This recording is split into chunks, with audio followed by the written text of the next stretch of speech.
I know a person that would date a lot of people and leave them on red. And what I mean by leave them on red, that that person would date a lot of persons, have a moment or whatever, get what that person wanted out of that person, and then move on.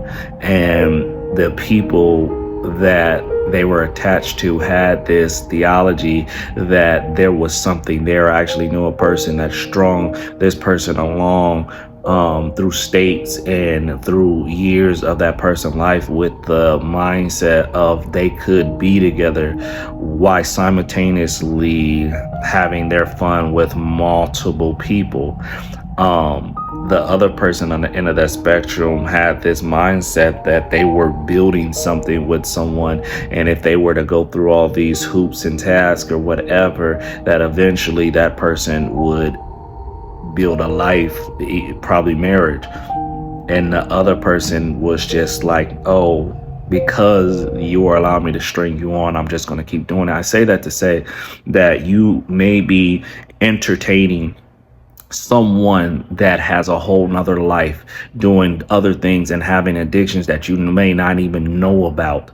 And you are waiting and putting your hopes and desires into a person that could care less about you, that is chasing and making you look stupid if you were to know what they were doing.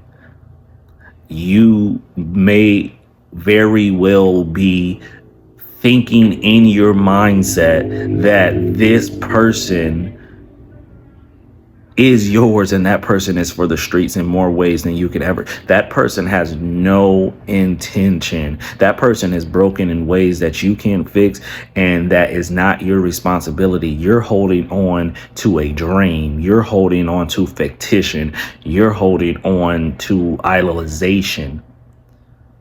And it's sad because whatever in your mind or whatever in your life has brought you to a place where you're holding on to something and saying, this is the best that I can do, which that is not true. That's the best that you feel like you can do in the time and in the space that you're in. But once you start to attack what really needs to be attacked, and which is you, and once you start to build yourself up, and once you start to work on the things that you've been ignoring, and once you start getting rid of those addictions and rid of that theology and mindset, and once you start to pour into God and let God pour into you, you will now be in a new lane, and you will not think that that is the best you can do.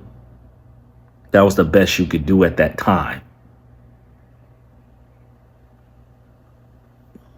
Mirrors don't lie. If you like it, share it.